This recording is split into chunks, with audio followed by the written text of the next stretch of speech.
Eu convido você a abrir a sua Bíblia no Evangelho segundo João, e nós iremos fazer o seguinte: nós iremos ler um texto do capítulo 21, ou seja, do último capítulo do Evangelho narrado por João, e em seguida nós iremos voltar um pouco, ou se você preferir, voltar totalmente o texto, pois iremos fazer uma leitura no capítulo 1 desse mesmo Evangelho. Então você vai manter a sua Bíblia aberta no Evangelho narrado por João, e nós iremos ler um texto que está no último capítulo, e em seguida nós iremos ler um versículo que se encontra no primeiro capítulo desse mesmo Evangelho, certo? João capítulo de número 21, a partir do versículo de número 15. Antes de ler o texto, eu quero fazer uma pergunta. Você teria coragem?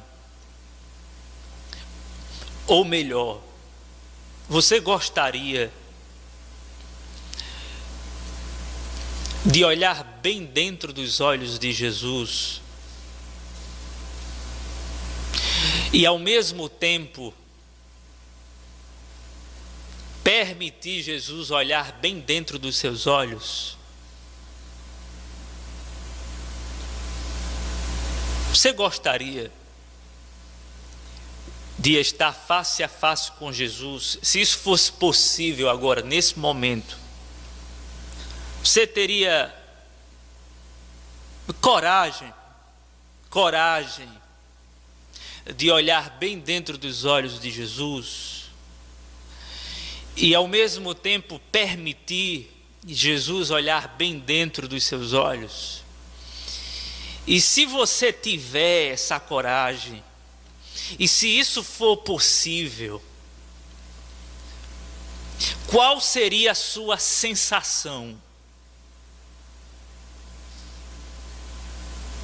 O que você sentiria olhando nos olhos de Jesus e deixando Jesus penetrar nos seus olhos? Você sentiria satisfação, incômodo, alegria, tristeza? Você ficaria maravilhado ou você ficaria envergonhado? Ou será que um mix de sentimentos, tudo ao mesmo tempo? O que aconteceria se Jesus olhasse bem dentro dos seus olhos e você olhasse bem dentro dos olhos de Jesus?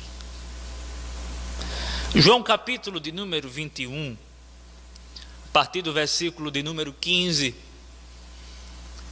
diz assim o texto sagrado: depois de comerem,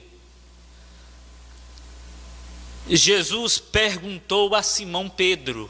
Antes de dar continuidade à leitura, é bom nós entendermos que Jesus está reunido com os discípulos à beira-mar, no mar de Tiberíades.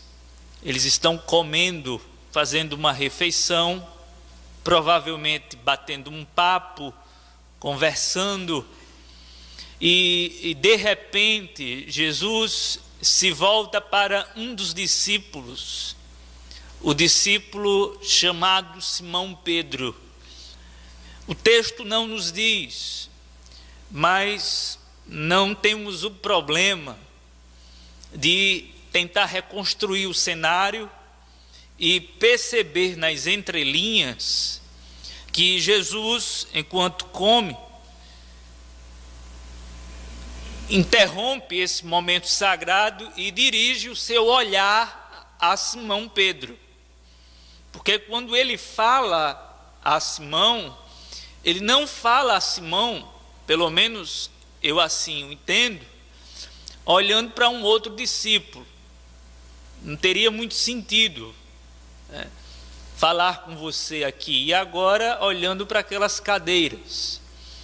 Estou falando com vocês, e eu estou olhando para vocês, portanto. Jesus se dirige, ele se volta a Simão. E, portanto, é inevitável que Jesus não esteja olhando para o mesmo.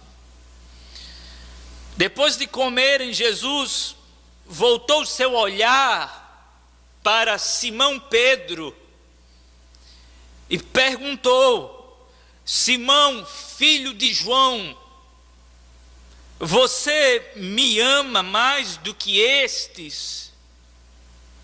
Disse ele: sim, Senhor, tu sabes que te amo.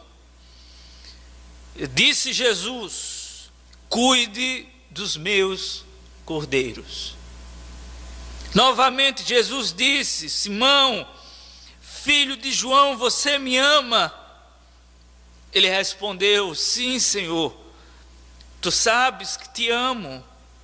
Disse Jesus: pastorei as minhas ovelhas. Pela terceira vez ele lhe disse: Simão, filho de João, você me ama?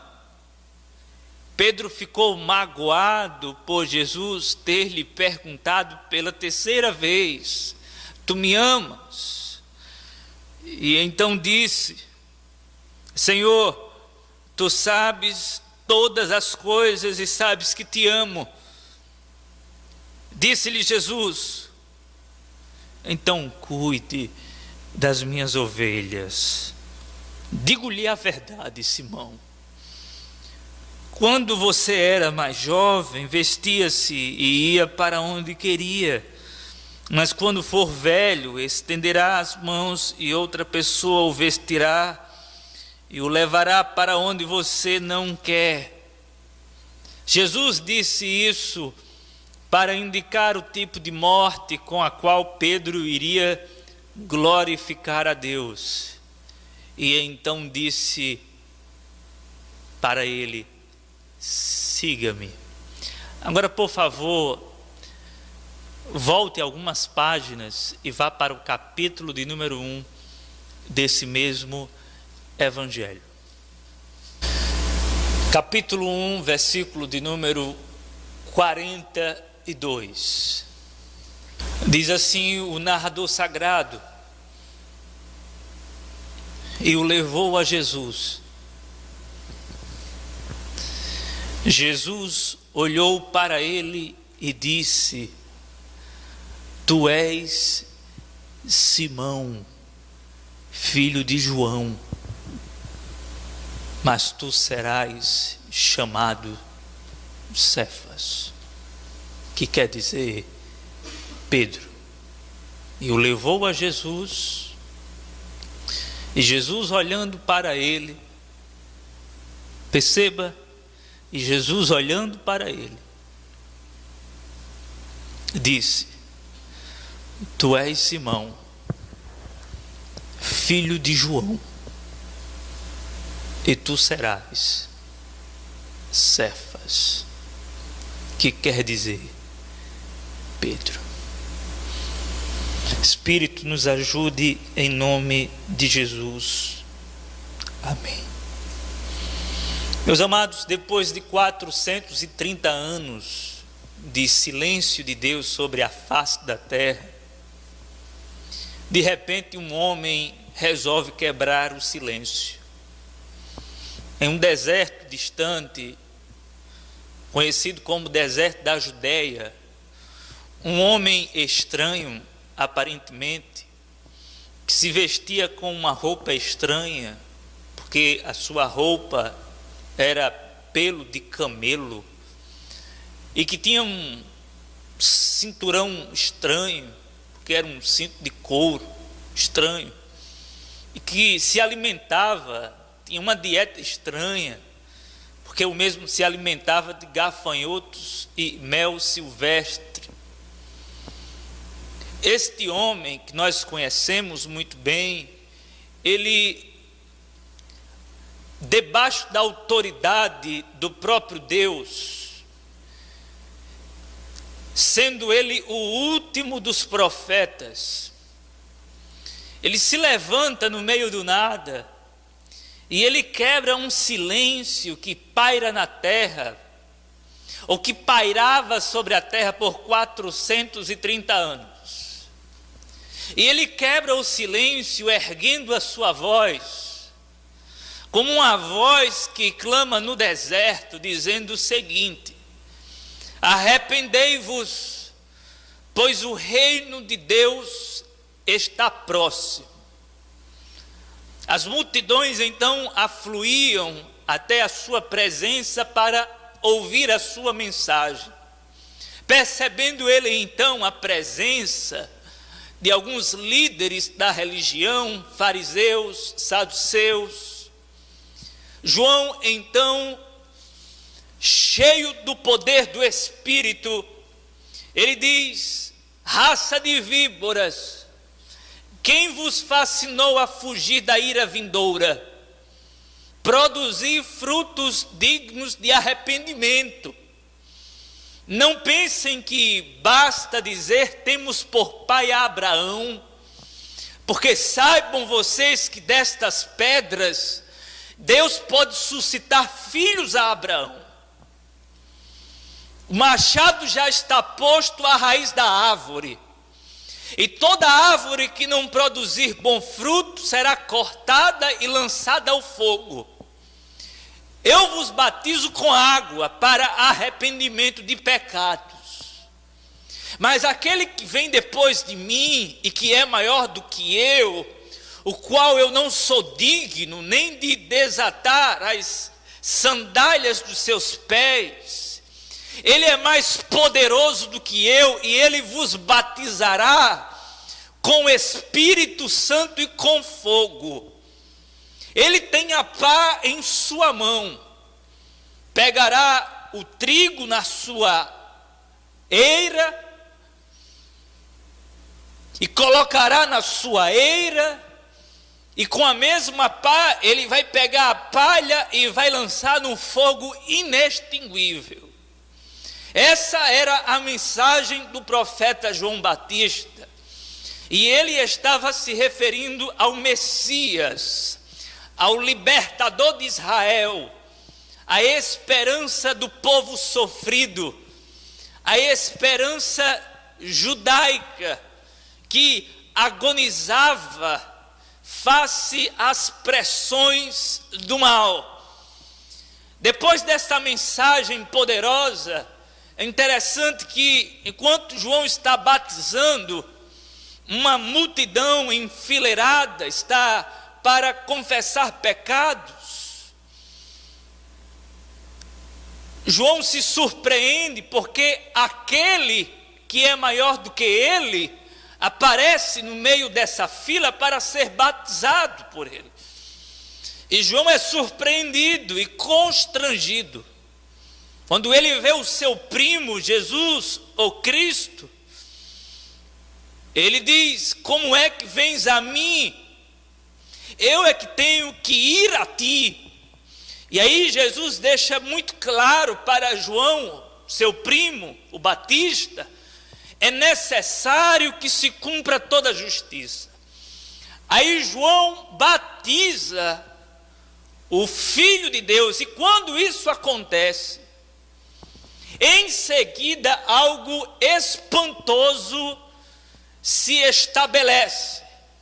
Porque quando Jesus está saindo das águas, naquele momento, os céus se abrem, uma voz vem rasgando do céu abaixo, dizendo o seguinte: este é o meu filho amado, e nele eu me agrado. A voz do Pai legitimando o ministério do seu filho. Não apenas isto, mas o Espírito Santo, em forma corpórea de pomba, desce sobre a cabeça do Filho de Deus, confirmando também o ministério do Filho de Deus.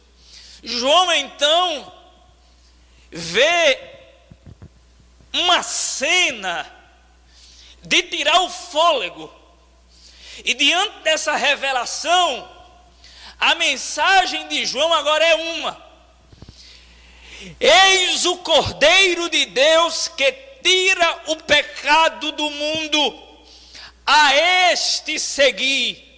Eis o Cordeiro de Deus que tira o pecado do mundo, a ele vocês devem adorar. Eis o Cordeiro de Deus que tira o pecado do mundo, se prostrem diante dele. Eis o Cordeiro de Deus que tira o pecado do mundo, vocês devem se dobrar diante dele. Eis o Cordeiro de Deus que tira o pecado do mundo, ele é o Santo de Deus. Eis o Cordeiro de Deus que tira o pecado do mundo. João, portanto, depois dessa revelação, ele se torna um pregador fixado na pessoa de Jesus Cristo. Em seguida, alguns discípulos de João Batista respondem positivamente à promessa, ou melhor, à pregação, porque a promessa está se cumprindo na pessoa do carpinteiro, na pessoa do Nazareno. E é interessante que quando você vai para o capítulo 1 de João, você vai ver que depois da mensagem de João Batista, quando mesmo está, através da sua pregação, instigando os seus ouvintes para que os mesmos sigam a Jesus, você vai ver, segundo a narrativa de João, capítulo 1, que 2 discípulos de João vão constatar se de fato a mensagem do profeta João é verdadeira, procedente do Espírito, oriunda de Deus. Nós não sabemos o nome de um dos discípulos, o texto não nos relata. Nós sabemos que 2 discípulos, um chamado André e um outro é anônimo, eles vão até o encontro de Jesus para testificarem a identidade messiânica de Jesus de Nazaré. Quando eles chegam à presença de Jesus, eles de fato comprovam e aprovam a mensagem de João o Batista. O que é que acontece? O narrador sagrado vai nos dar um detalhe interessantíssimo. Um dos discípulos, que tem nome, André, irmão de Simão Pedro, André, que agora tinha um conhecimento plausível, tangível e concreto da identidade daquele que era o libertador de Israel, e não apenas de Israel, mas do mundo.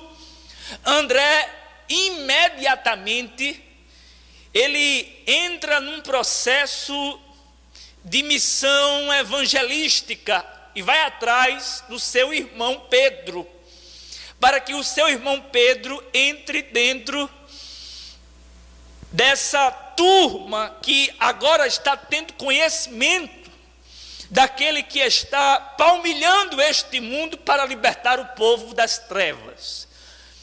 E aí, amados, é onde chega o nosso ponto no capítulo 1 de João, versículo 42. Porque André vai até a beira-mar buscar um pescador, que é o seu próprio irmão, chamado Simão Pedro, e diz: Simão, nós encontramos o mestre, nós encontramos o rabino prometido que nós tanto esperávamos, nós encontramos o Messias, o ungido, nós encontramos a salvação nossa, venha e veja. E aí, amados, o que acontece? André conduz Simão até a presença de Jesus. E aí você chega no versículo de número 42, quando o texto sagrado diz: e o levou a Jesus. Pedro é levado à presença de Jesus através de André. Quando isso acontece, amados, o texto diz que, e olhando Jesus para ele, isso é muito incrível.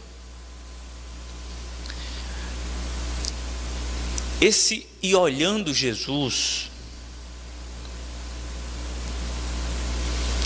é muito profundo. Porque quando Pedro é apresentado a Jesus, Jesus olha bem dentro dos olhos dele. No texto grego, o verbo olhar não significa apenas perceber o exterior, a casca, o físico, o material, as feições, a beleza ou a feiura. No texto grego, o verbo olhar denota algo muito mais profundo, porque tem a ver com perscrutar. De modo que, quando nós lemos e olhando Jesus para ele,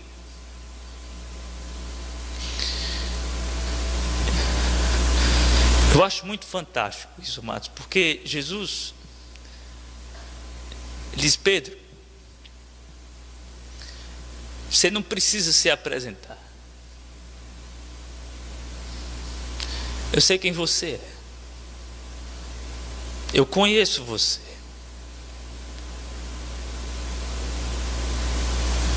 Não precisa de identidade. Não precisa de CPF, Pedro. Dispenso apresentações. Você quer que eu diga quem você é? Você é Simão, filho de João. Agora diga que eu estou errado.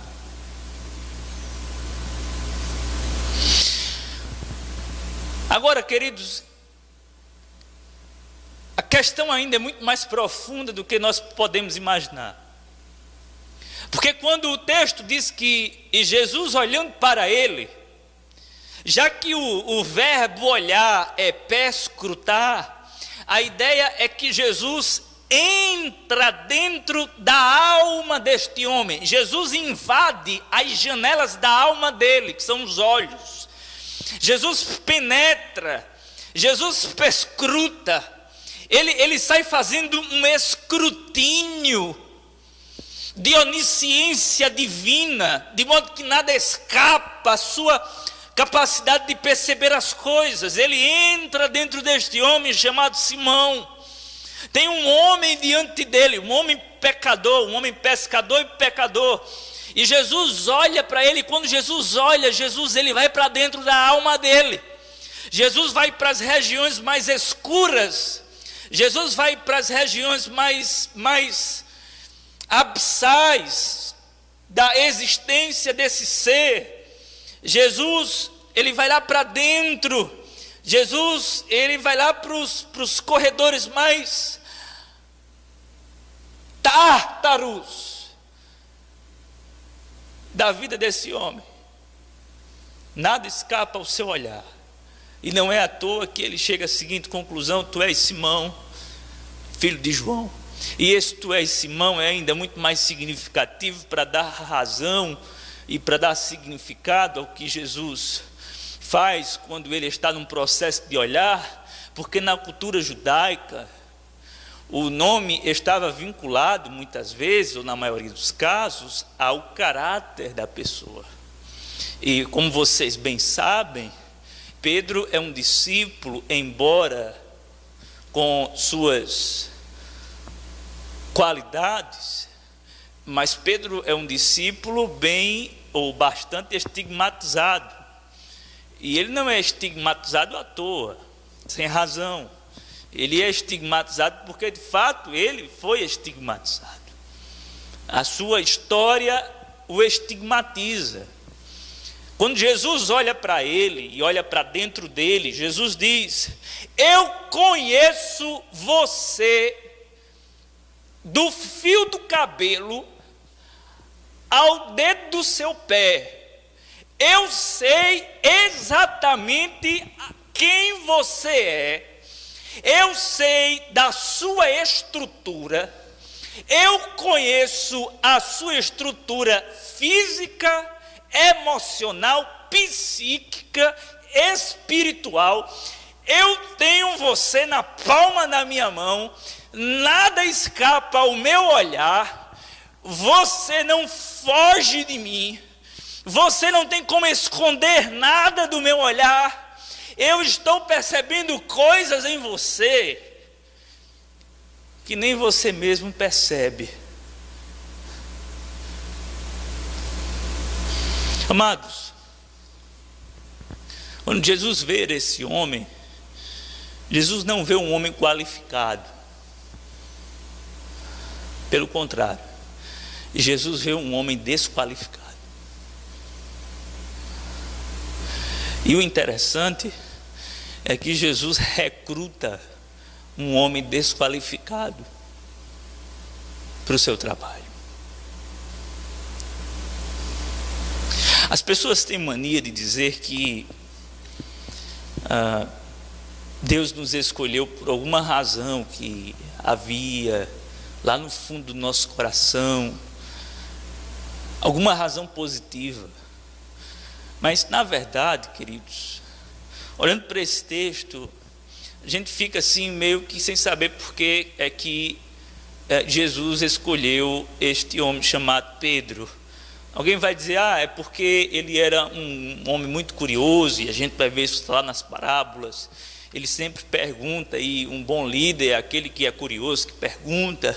Não, é porque ele era um homem valente. Não, é porque ele era um homem que mais na frente iria desenvolver um caráter mais, robusto. Amados, tudo isso é descartado. Jesus olha para esse homem e ele adentra a alma dele, e o que ele enxerga é alguém, e essa é a palavra certa, o que ele enxerga é alguém inconstante.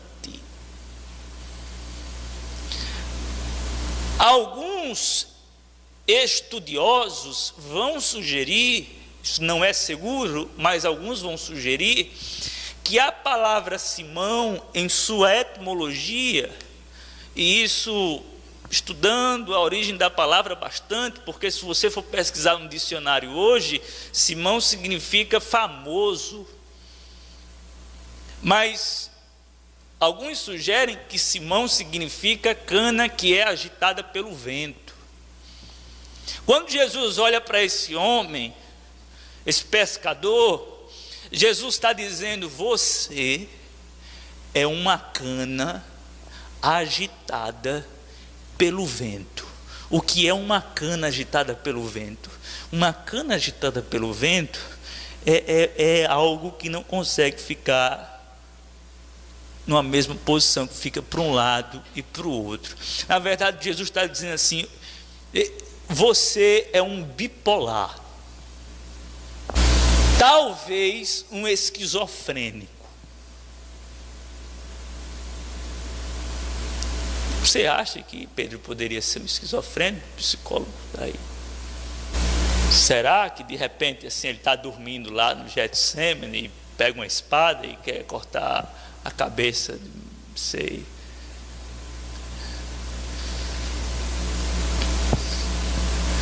Deixa eu dizer uma coisa a você. Quando Jesus chamou você, ele não estava enganado ao seu respeito. Quando Jesus chamou você para a família dele, ele já sabia quem você era. Jesus não estava errado ao seu respeito. Não pense em algum momento na sua vida, quando você cometer algum deslize, quando você fizer alguma coisa que lhe faz colocar as mãos na cabeça e dizer, Senhor, eu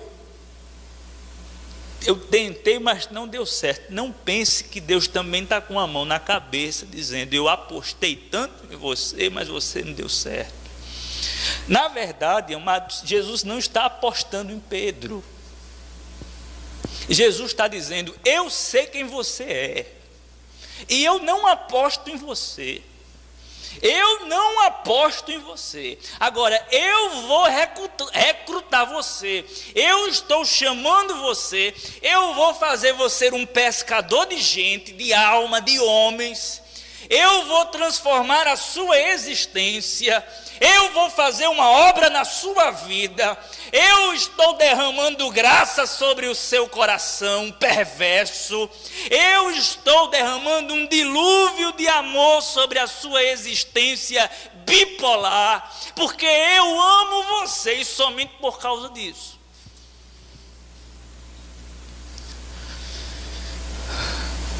Jesus sabe quem você é, meu irmão. Jesus sabe o que está aí dentro. Não tem nada que escapa o olhar de Deus. Quando o texto diz, e olhando Jesus para ele, conclusão, tu és Simão, filho de João.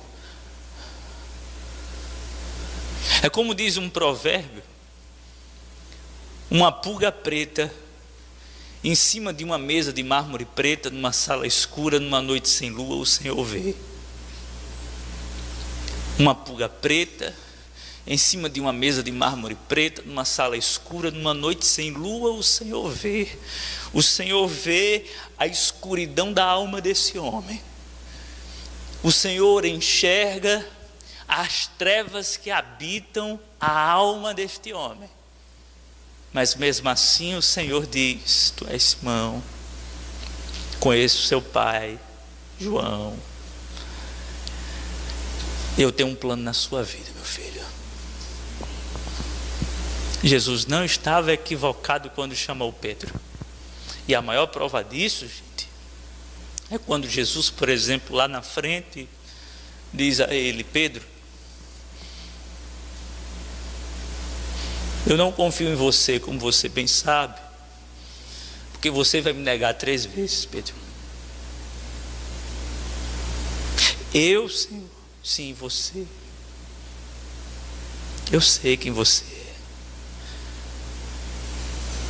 Amados, muitas vezes essa é a nossa postura diante do que Deus diz para nós.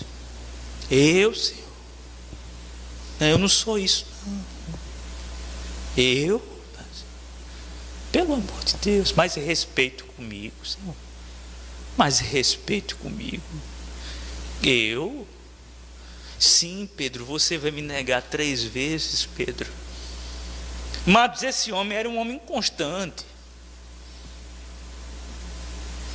E ele mesmo não conseguia, talvez, identificar a certo a profundidade dessa inconstância e dessa bipolaridade que habitava em sua alma. Ele era um homem muito ambíguo.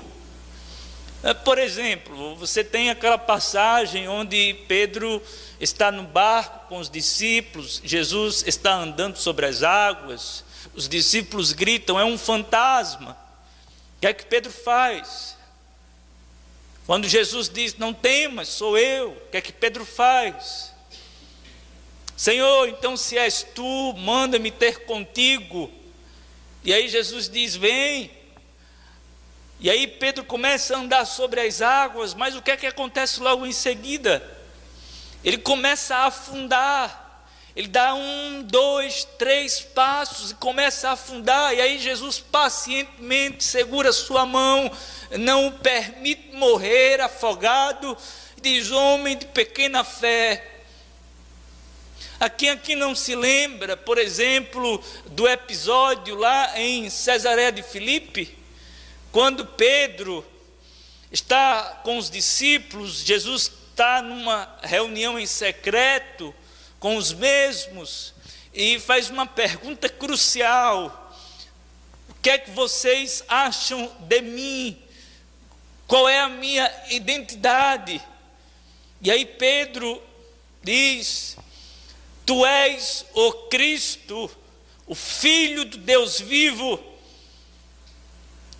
E aí Jesus diz, bem-aventurado és tu, Simão Barjonas, porque não foi a carne nem o sangue que te revelou isso. Perceba, não há nenhuma virtude inerente nele. Não foi a carne e o sangue que te revelou isso, mas o meu Pai que está nos céus foi quem revelou. Aí o que é que acontece em seguida? Jesus está dizendo como ele deve morrer, como ele tem que morrer, e que ele deve ser entregue aos sacerdotes para o suplício. Pedro então entra na frente, quer dar uma de herói e diz: isto jamais vai te acontecer, eu não vou deixar ninguém colocar um dedo no Senhor. E aí Jesus olha bem para Pedro e diz: para trás de mim, Satanás. Vê como ele é alguém que não consegue ser constante. Ele está uma hora bem, aí de repente ele vacila. E aí Jesus vai conduzindo este homem, tentando lapidá-lo, tentando, moldá-lo. Mas é alguém que é difícil de aprender as coisas. Chega no ápice do problema quando ele está no Getsemane e dorme por 3 vezes. Isto depois de Jesus ter advertido sobre o perigo de não vigiar e orar, naquele momento tão crucial. Pedro então se levanta num surto de assassino, tira a espada, e numa tentativa de provocar uma rebelião naquele momento, tendo em vista que o jardim de Getsemane estava todo cercado e tomado pelos soldados, Pedro vai para cima de Malco e ele tenta cortar não a orelha, mas a cabeça, porque tem gente que pensa que Pedro tentou cortar a orelha. Ele não tinha tanta habilidade para cortar a orelha. Pedro era mais de cortar a cabeça. Não, ele foi para a cabeça de Malco, mas Malco se desviou. Malco teve a habilidade, como soldado, de se desviar, e aí teve a orelha torada. E aí Jesus teve que pacificar a situação, dizendo: Pedro, Pedro, Pedro, Pedro, Pedro, Pedro, Pedro, Pedro. Faz 3 anos, Pedro. Pedrinho, meu filho, já faz 3 anos que eu estou tentando lhe ensinar como é que funciona. Eu lembrei agora de uma história de um professor de reforço. Estava tentando ensinar matemática a um menino, e o professor lutando, o professor estava conversando comigo, dizendo: André, sabe uma coisa difícil? Eu dizia: meu filho, eu tenho 2, eu coloco mais 3, fica quanto? E aí ele pensava, dizia: 4. Disse: não, meu filho, veja só, eu tenho 2, eu coloco mais 3, conte, 2, mais 3, fica quanto? 6. Não, meu filho, veja bem, eu tenho 2, eu coloco mais 3, fica quanto? E o menino foi errando, e o professor perdendo a paciência, disse: meu Deus do céu, o que é que eu faço da minha vida? E Jesus era assim: Pedro, não é momento de usar espada.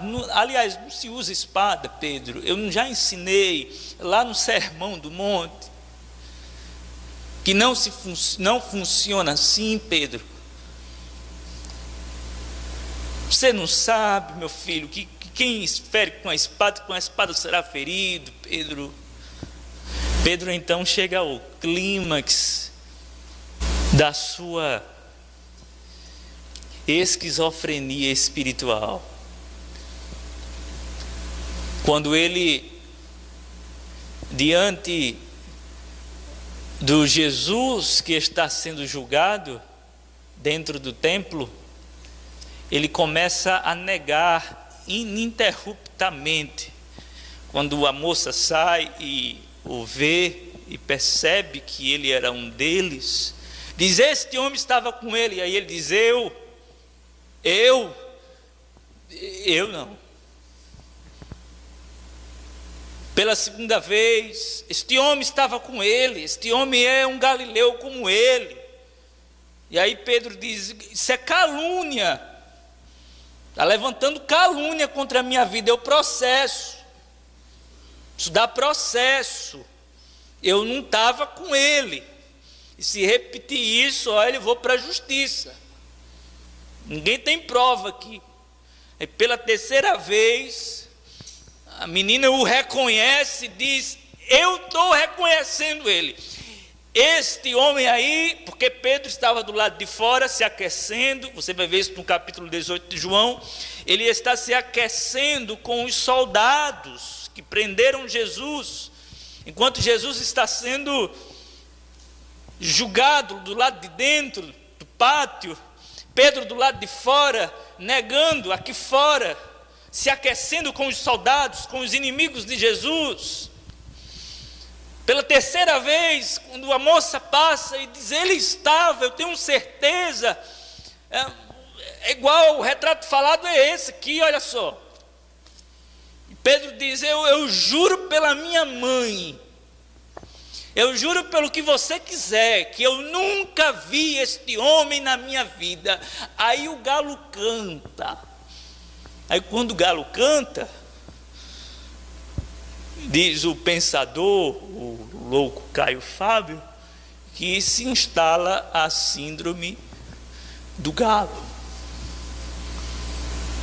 Nunca mais na vida dele ele vai acordar bem.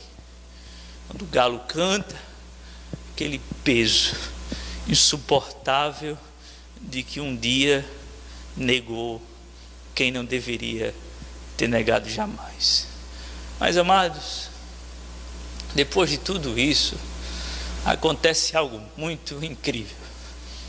Jesus vai para a cruz, Jesus é morto e sepultado.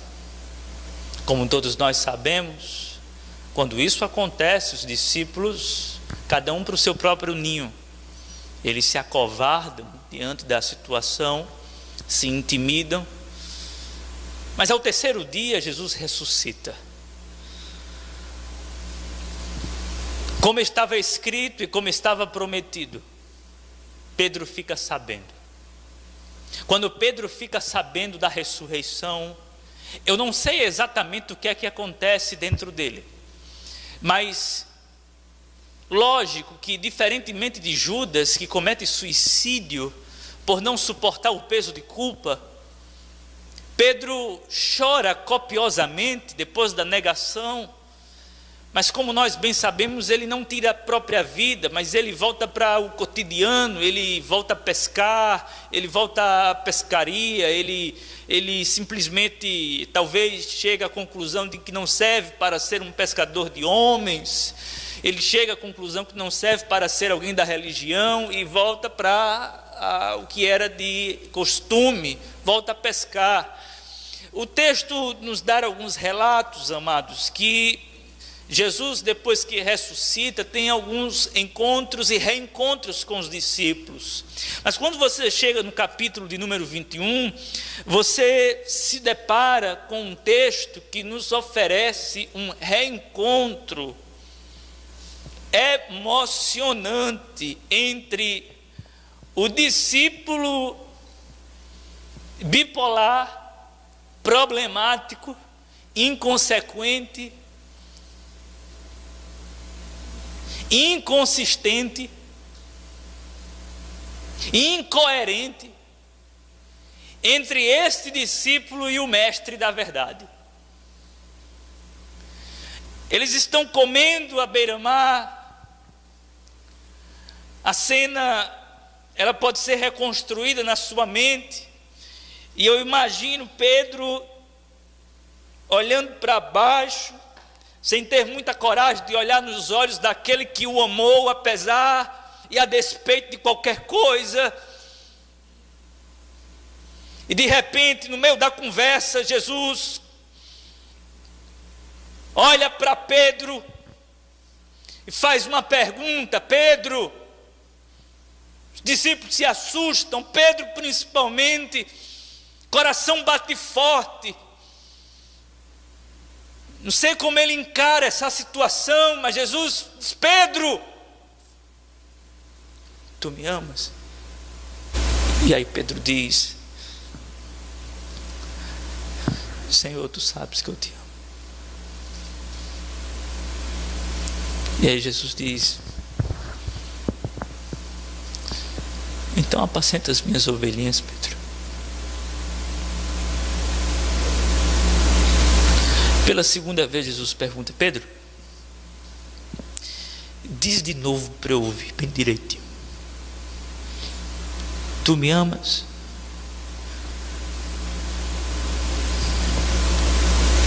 Senhor, tu sabes que eu te amo. Toma conta dos meus cordeirinhos, Pedro. Pela terceira vez, se já não bastasse duas. Pedro, no meio de todo mundo aqui, diz assim: diz que me ama, Pedro. Vai, Pedro. Tu me amas, Pedro? E o texto diz que Pedro ficou muito triste porque Jesus lhe perguntara pela terceira vez: tu me amas? E aí Pedro diz: Senhor, tu sabes de todas as coisas e tu sabes que eu te amo. E aí Jesus disse: então, Pedro, apacenta as minhas ovelhas. Amados, a pergunta que não quer calar é a seguinte: por que Jesus, nesta ocasião, pergunta a Pedro 3 vezes a mesma coisa? 1, 2, 3. Os estudiosos estão divididos quanto a isso. Alguns entendem que quando Jesus diz, por exemplo: Pedro, tu me amas, o amor, ou o verbo amar, no texto grego é o verbo agapau, ou ágape, é um amor divino. Então Jesus estaria perguntando: Pedro, tu me amas com o amor divino? E aí Pedro diz: Senhor, eu te amo. E aqui o eu te amo não é equivalente ao amor ágape, mas é um amor inferior, porque no texto grego, para alguns estudiosos, é o verbo filéu, que condiz a um amor fraternal, um amor mais horizontal. Então Jesus pergunta: Pedro, tu me amas com amor divino? E aí Pedro diz: Senhor, tu sabes que eu gosto de ti. E aí Jesus pergunta pela segunda vez, porque Jesus está tentando amadurecer esse amor que ainda não amadureceu. Alguns entendem dessa forma, mas tem uma outra ala que não concorda muito com esse tipo de interpretação, e eu faço parte dessa ala. Até porque, amados, a conversa aqui não está sendo processada em grego. A conversa aqui é em aramaico. Então a palavra é uma só. E outra, segundo o Dr. Carson, que é a maior autoridade do Novo Testamento hoje, o verbo agapau ou filéu são intercambiáveis. Não há no texto grego, ou não haveria necessidade de uma dicotomia entre esses dois verbos. Em alguns momentos nas Escrituras, ele vai dizer, o Carson, que o verbo amar, se referindo ao amor divino, vai estar filéu. Em outros casos vai estar ágape, ou agapau, enfim. Mas o que deve ser notado é que a conversa não é em grego, é em aramaico. Então a pergunta é: por que 3 vezes Jesus pergunta? Bem, nós temos algumas respostas. Uma delas é a seguinte: Jesus pergunta por 3 vezes a mesma pergunta. Ele faz a mesma pergunta 3 vezes, por uma razão simples. Pedro o nega 3 vezes. E aí Jesus pergunta 3 vezes. Isso é terapêutico. Pedro, você com os seus lábios disse que não estava comigo, mas eu queria que você dissesse que está comigo. Vamos para essa terapia e você vai se sentir bem melhor. Essa é uma grande possibilidade. Jesus está tratando um homem que está emocionalmente abatido. E ele entra dentro de uma terapia da parte de Deus, através das perguntas de Jesus. E quando ele responde, eu te amo, esse eu te amo é uma terapia. Ele está de fato confessando que está no seu coração naquele momento. E é tudo o que, não que Jesus quer escutar, mas é o que ele deve ouvir para ele mesmo. É o que ele deve dizer para ele mesmo. E aí Jesus está dando a possibilidade dele entrar num processo de recuperação emocional, porque ele não veio esmagar a cana que está esmagada já. Ele não veio acabar com a cana, ele não veio apagar o pavio que fumega, ele veio acender você que está quebrado. Ele não veio quebrar você que está emocionalmente destruído, dizer você não presta não. Ele veio dizer assim, eu amo você. Eu não vim quebrar você. Você não tem estrutura. Eu vim restaurar você. Eu vim reconstituir você. Eu vim tirar você desse fundo de poço emocional. Talvez você chegou aqui nessa noite só o cago. E Jesus está dizendo, ó, eu não vou lhe condenar. Eu só quero que você diga que me ama.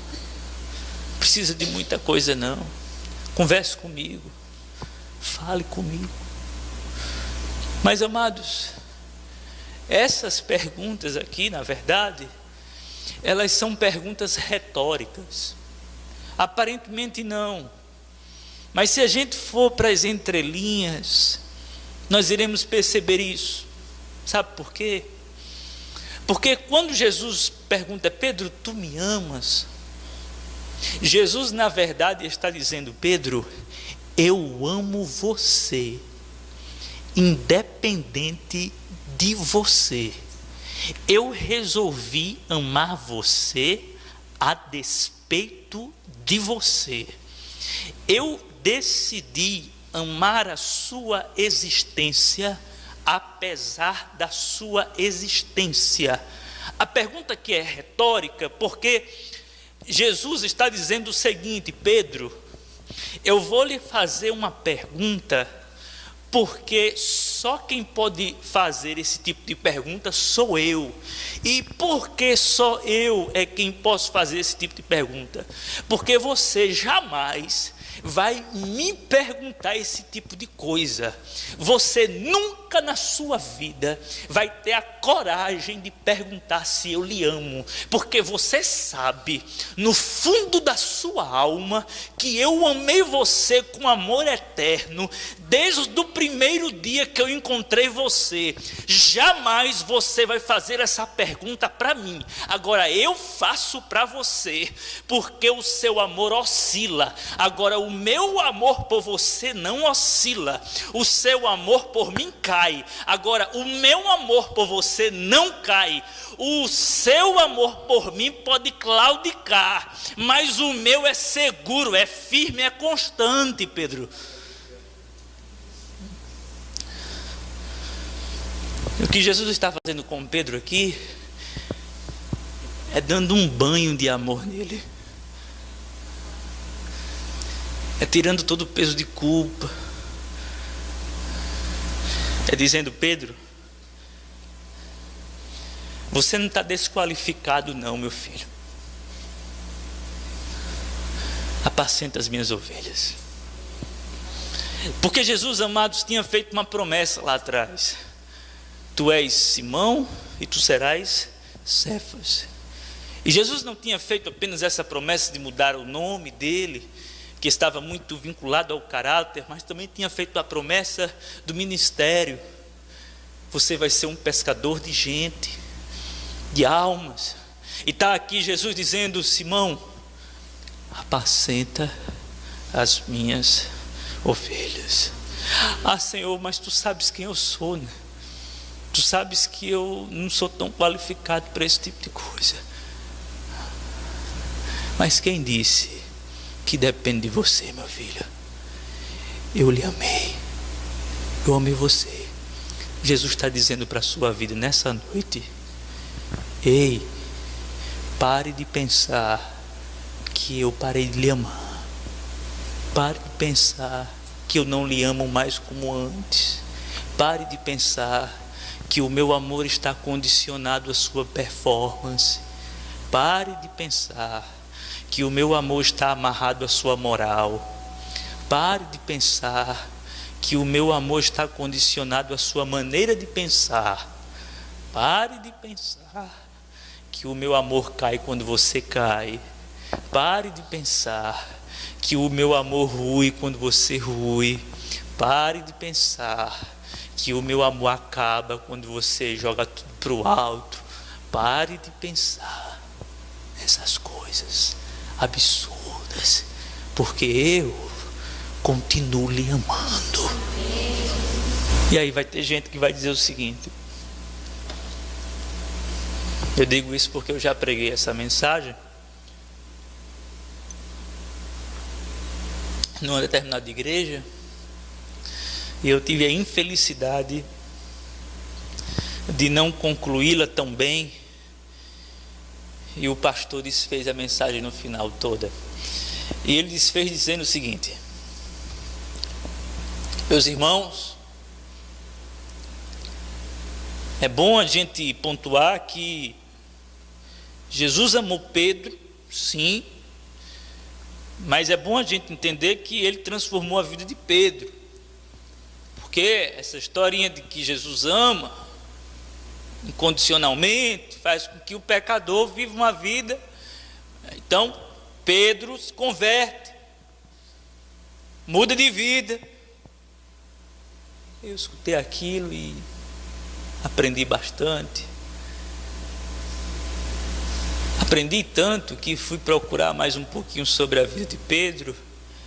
E depois de convertido, interessante isso, depois de batizado com o Espírito Santo, depois de transformado, está Pedro lá com os gentios. Aí quando os judeus vão chegando, aí ele se retira. Aí Paulo vê a cena e diz: ei, psiu, o que é isso aí, Pedro? Que cinismo é esse? Que hipocrisia é essa aqui? Você estava com os gentios, aí os judeus chegaram e você correu para o outro lado. Cefas foi repreendido na frente de todo mundo por Paulo. Perceba que mesmo depois de transformado pelo batismo com o Espírito Santo, mesmo sendo Cefas e não mais Simão, mesmo sendo um homem cheio de autoridade do Espírito, pregando para multidões, curando e etc., mesmo assim, ele ainda continua com os mesmos dramas, com os mesmos fantasmas, com as mesmas questões, com o mesmo pecado, com as mesmas coisas. E Jesus continua amando. Ele é tão constrangido com esse amor que quando ele vai morrer, como vocês conhecem bem a tradição, ele é crucificado e aí ele diz assim: me coloquem de cabeça para baixo, porque eu não sou digno de morrer como morreu o meu mestre. Por favor, por favor.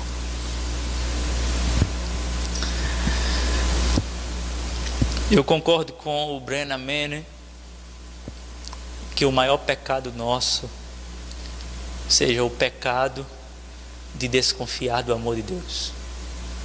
A maioria de nós, quando faz alguma coisa de errado,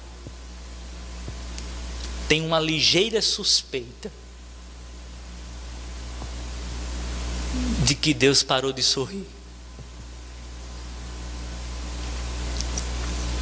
A maioria de nós, quando comete algum deslize, tem a ligeira suspeita de que o amor de Deus deu uma pausa.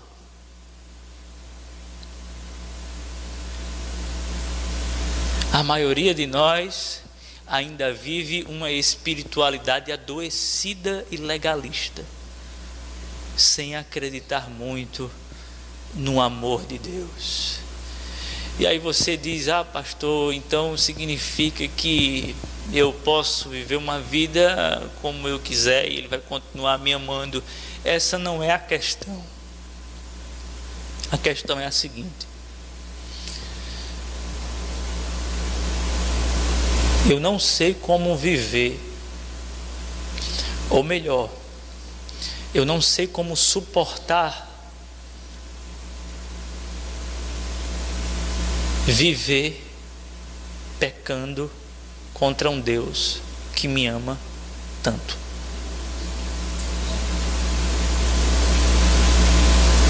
Essa é a questão.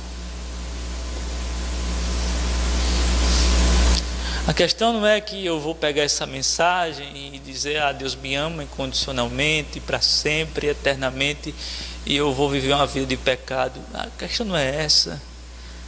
Quem assim entende ainda não entendeu. A questão é a seguinte: